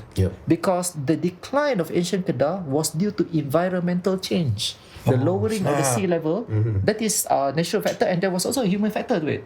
The peak of development for Kedah was the 11th to the 13th century. You know why? Because of the Sung dynasty. Southern Sung, they were cut off from the Silk Road. They had to focus on the maritime route. And as a result, the trade surged in Kedah. With the surging of trade, there was an expansion of settlement. Trees cut down, the silk went into the bay, and also the sea level went down. And because of environmental factor, the ships were not able to enter the bay, and the trade went down. So environment is very important. A European example is the port of Rotterdam. It used to be one of the richest port in the world. When it couldn't support all those big ships anymore, you don't hear of Rotterdam much other than some football stuff. So those are the lessons that we can learn. And it is something that we can relate in the modern day Malaysia. So it's funny because the saying that if you don't know history, you're destined to repeat its mistakes. I think absolutely true. This one is the Jared Diamond, the anthropologist, etc. He has so long list of. He's a multidiscipline scientist. He talks about the Easter Islanders. What were they thinking when they cut the last tree down? That's basically doomed them. Because they were experiencing some cyclical droughts and all that. So they sacrificed by creating all those statues. They require a lot of wood to make it happen in order to get more rain. But the more they cut it, they're basically dooming themselves. And when they cut the last tree down, they're doomed because they're marooned on a very far distant island. So it has severe consequences. They went extinct. It also then begs the question: what motivates humans in general, because for example, right, you have the author of *Sapiens*, whatever his name is, Yusai something, right? So he said that in actuality, throughout history, man has never fought for wealth or territory. They fought for the story of wealth and territory, for a belief. Because if you think about it, especially now, if you look at all the conflicts, right? One stone is the same as the other stone, right? But we have this narrative, the story that this is a border. My culture is my culture. Your culture is your culture, And basically, the world is words, stories. Hence why like the narrative, like hikayats had its place, mythologies had its place, because it gave her the reason to do things, and you're right. The narrative for those on the Easter Island was, if you build this giant statue that makes absolutely no sense, the gods will rain and grow crops. Maybe it's also a lesson for us to learn that maybe we should look almost Machiavellian, because Machiavelli had a rule, says, don't fight the story, fight the man. Maybe we should be doing this thing. Look at facts. Don't believe in the We got an advantage now because humans, you see, you can look back, argue when the alignment started, the European concept, but it's a good starting point. You can see that technological progress is exponential. Why? Because people became more literate. Not just the high classes. Yeah. This is accumulated knowledge of humanity. It's like a snowball. So it's accelerating. Not like at those times where whatever happens on the other side of the world, nobody knows. That's true. They have no experience. That's true. Like Easter Islanders, they can't go to a journal and say, let's research what happened when we cut down the last tree. Let's Google how to survive a drought. Don't do it. So we can learn a lot from what happened in the Bujang Valley, and most importantly, when we adopt this multiculturalism narrative of Bujang Valley, then everyone in Malaysia can have the sense of belonging to the heritage. Oh, I love that. I love that. So this is the most important thing. It is how does the findings in Bujang Valley can lead to social cohesion in present-day Malaysia. It's almost like a roadmap, like you said, if we can establish these 4 lessons and not repeat them. Because honestly, we don't produce our own anymore. We're importing everything from Thailand. Yes, we have a very import-export trade. We're really good at that. Busiest ship lane and second busiest in the world next to the Suez Canal. And we obviously don't take care of our environment. So this is the kind of thing that we need to focus on, and the research by USM is not just about research. It is about establishing a new narrative and to incorporate the academic narrative into the mainstream narrative. And at least with the help of you guys, then we can be able to promote. We can be able to promote this. Aside from that, because I'm really glad that you're getting mainstream attention. Because I really hope that those who are like in school would see you, and you keep yourself looking very cool, man. I'm gonna have to say that you also work out, so it helps. You look like an Instagram star when I look at your Instagram, right? But you're also intellectual. But what I mean is that the reason why I'm so fond of you, aside from your work, is the fact that I know that you're gonna inspire future generations. We hope that we can be able to do that. And my team, we are all young archaeologists. I love that. We are all below 50, and in fact, the older ones is difficult to go to the site because it is located on a very steep hill. So you need a fit guy to go in. So archaeology, is it considered a postgraduate qualification, or you? For in USM, like you, for example. In USM we do offer undergraduate courses, but not a full degree. So, but we offer masters and PhD, so it is a postgraduate thing. But for anyone to get a masters or PhD in archaeology, you need to work on real archaeological site. So you need to produce a thesis from. So you can't just write theories and stuff. No, you can't. You actually have to go. You have to go to real site. You need to go to fieldwork, or at least have raw data, primary data. There's some truth of getting out from the library. But also at the same time, right? I'm also starting to see that it's not exactly Indiana Jones. In fact, he's destroying everything, and that's probably the worst thing you can do. He's an action hero. That's the thing.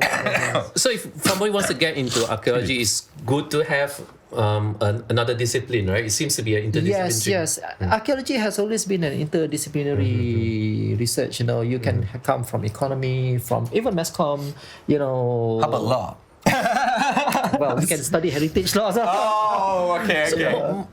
More the practicality part. Like for example, admission. If somebody has a bachelor's degree in something, how do you qualify to get to study, let's say, archaeology? Well, you can come from any background because for my case, for my students, I would require the student to at least go to the site for 6 months before admitting them into the program. Right. So I'm going to observe the student for 6 months. Oh, snap. Or 6 months to 1 year before I am going to accept them as a student. So just going to see their physical, mental that's quite endurance. different. It's like Mental audition. endurance? It's like audition. Wait, mental, like what? No, archaeology is it is not just physical work. You need to be mentally strong also. How so? Have you been to the archaeological site? I mean, when it's finishly excavated, Okay, yes. try to go to the site before it is excavated. Usually it is covered in thick bushes. You have to. And not to mention, some people are afraid of dead people. Yeah. Oh, it's about dalam hutan, in the forest. No, like if you're going to dig up some stuff like skeletons, some people freak out. And when you study archaeological site, you need to prove something new. You can't simply just excavate site. And like I mentioned earlier, there is the question of so what. You found this site, and what does it change? How does it contribute to the body of knowledge? Doing. So when you apply to study, let's say a master's archaeology at USM, what you do is like, okay, trial run first. Before applying, you need to meet the lecturer first. You need to come to the center, discuss regarding your interest, and then we are going to send you off to any site, observe you. So it's your own initiative. Yeah, you need to come to You the can't center. wait. You can't be like, oh, I have this resume. Oh, there's an opening for archaeology. No. Because you need to be tested. You need to be tested first on the site. We need to see whether you are physically fit, mentally fit for it. And after that we are going to decide whether or not. Is this one of the reasons why you're so fit? Can you talk a little bit Really, about? I'm starting to see archaeology as a really cool profession now. It's like, go for a trial. I might go to your office and try. because in archaeology, when we are in the field, there is no hierarchy there. Everyone has to do the same thing. The head of project or the workers, and we have to do the same I think thing. especially in tropics, you got to tahan panas. Oh yeah. The panas is the least of our problem. Ula and all that kind of stuff. Nyamuk. The main killer, man. And for instance, Bukit Choras is located on top of a steep hill. The gradient around 60 degrees. Yeah. 60 degrees gradient, very slippery. And imagine you have to carry materials, supplies, 10, 20 kilograms. Up the hill, downhill, uphill, downhill. You imagine. And all of us have to carry that, So that's why archaeology can be a physically demanding. Did anybody break under pressure? I mean, like, some people maybe rasa keras or some people tired. Well, I'm not sure about the other teams, but mine, no. Everybody's solid. And my student who works on Bukit Choras is a lady. Oh, snap! And she's I put her in charge of the site, and she's the toughest. In fact, more than 50% of my team member are women. So it's a fair playing field for everybody. Fair. Everyone has to do the same thing, regardless whether you're a man or woman. You still have to carry the stones. Oh, respect, man. Yeah. Respect. So they are my team member are extremely tough, extremely resourceful, mentally strong also. Since this is a Penang People of Penang show, roughly, how many archaeologists does Penang produce a year?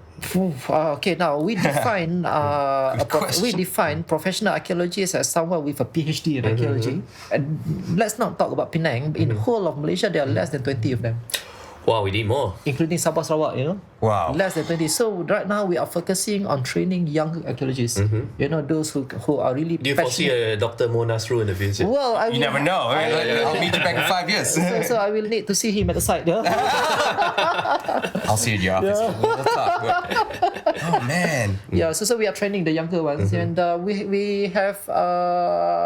we have found several good candidates, who are really tough, who are really resourceful, and they are currently working on the Bukit Choras Oh, site. nice. Yeah, so 2 master students now.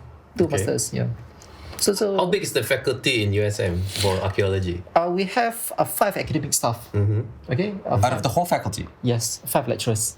That's Not so many. that's Yes. pretty small. Whoa, okay. Not so many. So each of us, we have our own specialization. So for me, I cover the proto-historic period. Yeah. I cover anything. That's why we have this show so that the public, knows. Yeah. So then we are looking for younger generation who are interested in archaeology, and they are free to meet me anytime. No, it boggles my For mind. some of 'Cause the public- our listeners who are interested now, you know what to do. Yeah, just contact me. And Just walk into his office. We need more. Yeah. So and we'll see. So we have 5 academicians. So I specialize on the Proto-Historic period, the Hindu-Buddhist period. We have someone specializing in the Neolithic period, the Paleolithic period, somebody specializing in paleo environment. So, but we still need more. And we need to train the younger ones in different fields. Is there a particular definition of until what period there is no longer archaeology? No. Like if it's World War II, it's still archaeology if you dig up?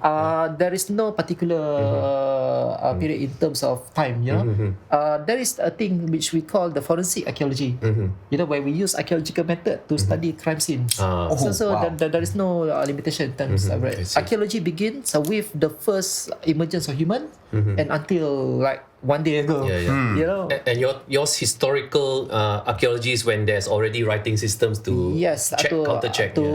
Corroborate with the material remains. So what do you think how do you think knowing our history would change us? What do you think? Do you think it's a positive thing for us to know these things, to finally establish? Definitely. Yes, because we have to see history as something very dynamic. History can change from time to time with the discovery of new data. Oh yeah, I just thought it was 202 BC. You just told me it was, so that is new. And I changed my opinion many times already. I 10 years ago, I have a different view on Bujang Valley, and I ended up writing a paper criticizing myself. So I changed my ideas. So I think this is a good thing to explain to the public, the scientific process. A lot of times now people say scientists always change their mind. We can't trust science. The anti-science thing. That's exactly the process, because science is a method where you can objectively test your hypothesis. When people say test hypothesis, it's not shock syndrome to prove you're right. It's actually the opposite. The scientific process is to prove yourself wrong. For real? Exactly. Yes. Oh, you're actually trying to prove yourself wrong. Exactly. Yes. We are always self-critical. Hypothesis testing doesn't mean I'm trying to find all the info to prove I'm right. It's actually the opposite. That changes everything for me, because for me, I'm obviously I'm not in your profession, so for me it's like I read this, I believe this is fact. So I should be thinking the other way. Like you keep on cari all the thing to prove your point is right. That's not the scientific process. Oh my god. The scientific process is you make some hypothesis, like I think this is so, and then you try everything you can to prove yourself wrong. And if you can't do it, means it's probably right. That is a game changer for me on a personal level. And the next level is somebody else has to do the same thing and come to the conclusion. That's called peer review. That's insane. That's right. So that is how. But people from the sciences, this is not insane. This is standard practice. Well, this is what I'm saying. For me, of the public, I never realized that was the case. And that's why a lot of people have these egos. And I confess, sometimes I have egos too. That's why we have debates. But if I change my thought processes, like, okay, I have this theory, but I'm going to prove myself wrong. My God, that... Like physics doesn't care about your ego. If you do the calculation wrong, you're going to get smashed by the ball. There's no gravity. I don't believe in Newton's law. You can't do that. Try to jump up a bridge and see what happens. Oh my God. The same thing with archaeology, So for instance, the culture of Kedah, there were 3 main theories. Theory number 1, we call it the colonization theory. In this theory, they say that the people of Kedah were 100% Indianized. They are fully adapted to the Indian culture, 100%. So there is no distinction between the local people in Kedah and India. So they are just like there were colonies of Indians, and Kedah was just like a prototype of Indian culture. And theory number 2, we have the Indianization theory, where they say that the people in Kedah were like the Javanese or the Angkorians. They adapted several elements of the Indian culture and they absorbed into their own. So they have this hybrid Indian-Malay culture. And theory number 3, we have the trade theory. They say that the people in Kedah were never Indianized. So they were just purely animistic, and whatever we found in the Bujang Valley were left behind by the traders. So I used to believe in the third theory. Okay, and then I changed my mind. I said that no, it is not as simple as that. Because all these 3 theories, they consider people in Kedah as homogeneous, everyone practicing the same culture. So I changed my theory. I said that people in Kedah were complicated. Different groups would have different level of acceptance towards the culture, and we cannot paint the whole area with the same color. So it's like some villages were, some villages were not, and some were not, and some were their own thing, and it's something like that. Wow. Because we didn't have a unified idea of like everybody has to be like this. Those were like 2,000 years ago. You can try to compare people living in Bangsa and in Hulu Kelantan. I got a good example from the... Oh my God, that's so It's not that long ago. Let's just talk about the end of the 19th century or the early 20th century. So nowadays, like bomos, right? Yeah. Okay, my great uncle was one, although he's Chinese. He's a Malay bomo, strangely. So you see, although Islam already came a long time, right? There was something like also in Indonesia where it was not totally. It's not that long ago where people still believe in keramats and bomos and all that thing. It's not that long ago. Yeah. Wow. So it's not a total switch over. Yeah. So that's why the religious belief of the people in Kedah would depend on the location of the settlement. Those who live near to the economic centres, probably some of them were Indonesian, but those who live away, for instance, in the upper reaches of the Buddha River, then they were not Indonesian. They were just like the orang asli. The coastal settlers, for the sea nomads, most probably they were not Hindu Buddhists. They were You mean practicing. the orang selat? Like the orang selat. And some people, some of the coastal communities, they may pay homage to the Buddhist or Hindu temples, and at the same time they were practicing the animistic religion. So we need to view the societies in Kedah in that light. So Do you think it's because it's just like how we paint everybody with a brush? yeah, Even today we do that. It's like, oh, you're this, you must be this way. But yeah, exactly. like Eugene literally said, your grandfather, Great grandfather was a bomo Yeah. In Juru, yeah. in Juru, Yeah, of all Chinese places. mama. And ethnically, you are of an ethnicity that people won't assume that you would have that in your family. Yeah. But that means that you're complex, and I shouldn't have. No, he was complex. That's different. Oh, well, you're pretty complex too. Trust me. A different mixture. Yeah. But what I meant was like it's that we can't judge a whole group of people and say, you're from this, you're memang like that. Yeah. And it's the same for the Yeah, CHT so people. that's why we cannot be too presumptive when we look at the archaeological findings, So there are different layers of the narrative. It needs to be deconstructed, and each issue should be treated according to whatever tangible evidence that we have, and it should be guided by historical record, environment, economy, and everything. So this is the new approach of USM right now. And So where does mythology fit into all this? If I have to well, ask. of course, mythology was part of the local memory, because in those days, the way the worldview of the local societies, they are different from us. Yeah. So they would view things in different light. So mythology must have its root in their past also. In the narration. Yeah, that's the mythology, legend, and then what you call the Greek logical process of narration. That wasn't quite common until those times. So legends sometimes have a ounce of truth in it. Like you wouldn't say that Merong Mangsa is totally myth, because that we can some verifiable truths from it. So it's more of a legend. There's some pieces of truth in it mixed up in the narrative. That's why we need to have archaeological findings to compare. But you got to remember, you can't say that it's a fabrication. Back then, that's how people told stories. Yeah. So it's just the way they told stories as well. So we shouldn't dismiss it, yet shouldn't be like. And there's also the oral tradition part. Before writing, if I told you something, there's a famous experiment. You just 6 people, you just whisper each other's ears. The whole message will get distorted. the grapevine. Oh Yeah, God, the grapevine. or the telephone game. Yeah. No, the reason why I asked that is because sometimes people, and that I've met, they believe mythology to be so real, and all this cerita bukan, and you're like, Bukan. and you're like, how is that historical? But I'm slowly trying to find a way where I can live with that and be like, maybe that's not entirely dangerous. Symbolism. Yeah. Just like when they talk about Gergasi. Gergasi, Do you literally believe there were actually Gergasis? There's no archaeological evidence. Okay. But it doesn't mean that it's false. It could mean that they are giants, as in metaphorically. Oh, like a celebrity or. Now I have an theory. example. I have an example where. Example of why we shouldn't dismiss the historical text. I call it the literary text. Number one, regarding the genealogy of the Kedah Sultans.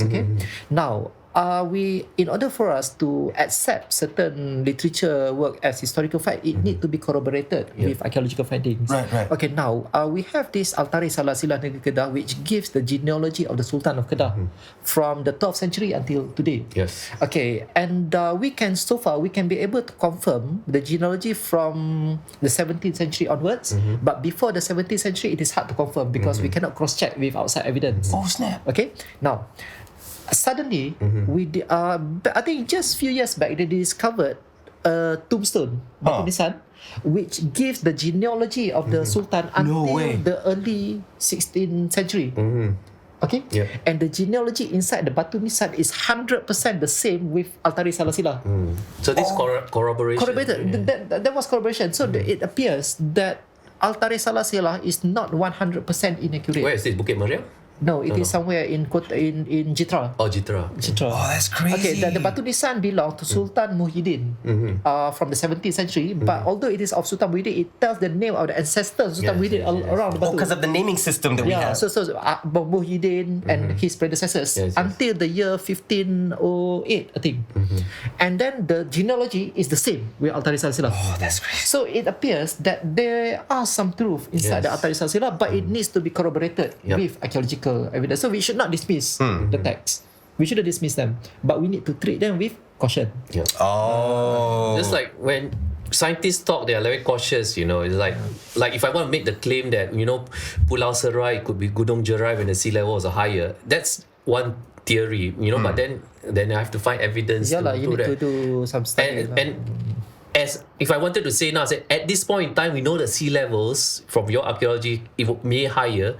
It doesn't totally disprove that, so more research can be done. But most people are not satisfied with this kind of cautious statements. Because I think a lot of how is it said? Like every criticism, anger is a result of unmet needs, and I think the unmet need is we're living in a very uncertain time. Nobody has the answers, and I think the real truth is there's no global conspiracy, there's no Illuminati. It's just people not knowing what to do, and that's where If you're impatient to get an answer, don't feel disempowered.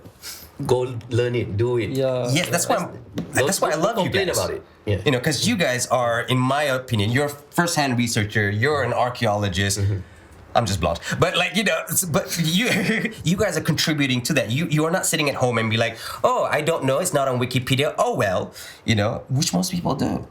You know, and that's the sad part where people don't realize that the world reacts to you. And most people prefer to react to the world, and then they feel depressed and sad, and like, why is my life not the way it is? Because you're not doing anything.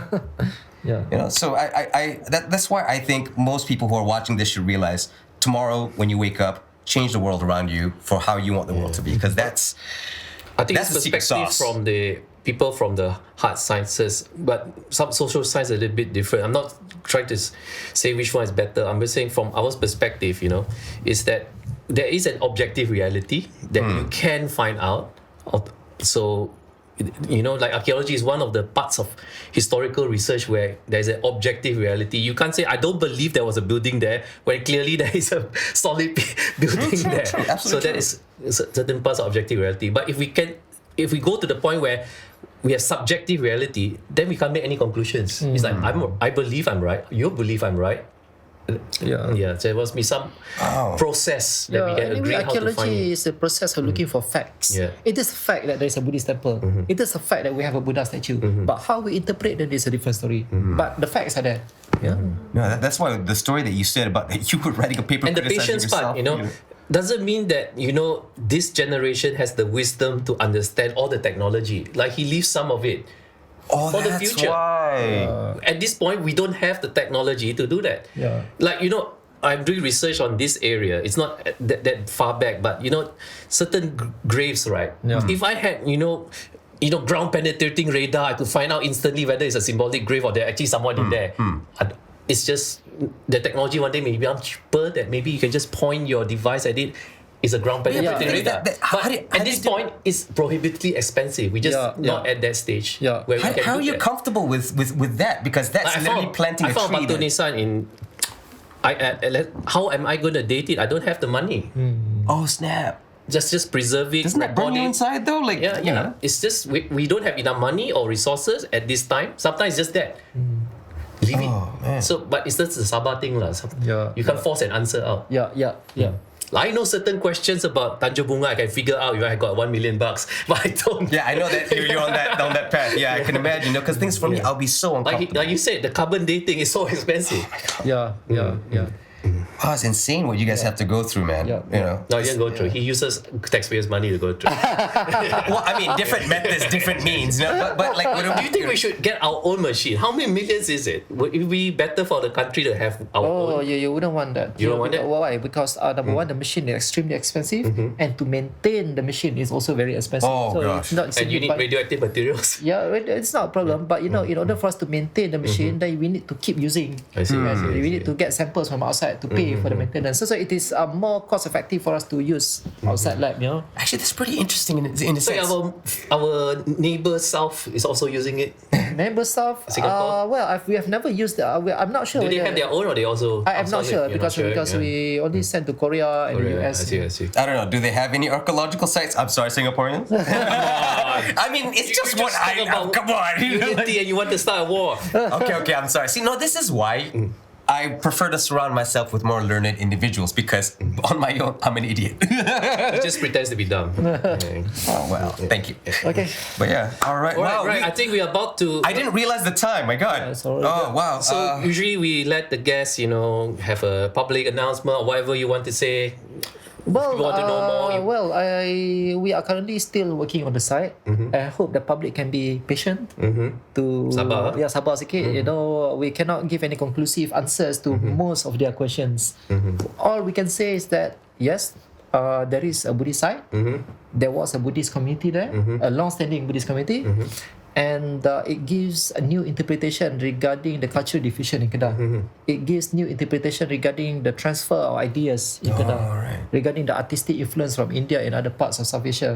But for other questions, regarding who they were, their ethnicity, we are not yet able to answer that. And we need more research, we need more time. And anyway, archaeological research, any research is a slow process, and we shouldn't be in a hurry. You know? Any books of yours or your colleagues you think that people might be interested in? Some shout-outs? I have one upcoming book actually. Oh. Yeah, it is not really an academic book. It is for lay readers. A handbook of Ancient Kedah. I love it. So it is going to be launched very soon. I think in a month or two. So yeah, just follow us in our page and. You know what? When you What publish page a is book- that? What page is that? Well, you can just follow my Instagram. I think. Oh, You should. Yeah. what's your Instagram? Nasha Rodziadi Khaw. Nasha Rodziadi Khaw. Yeah. You heard that? Yeah. Okay. Thank you for joining Alright. us, man. Thank And you, you're man. always welcome on this podcast. And please, as a favor, if you could come back when you publish your book, I would love to update myself on your journey because now I'm invested. I'm very invested. Yeah. Thank you so much for having me Okay. here. No, Thanks thank a lot. you. Yeah. Thank you for being awesome. Okay, that has been another episode of People of Penang.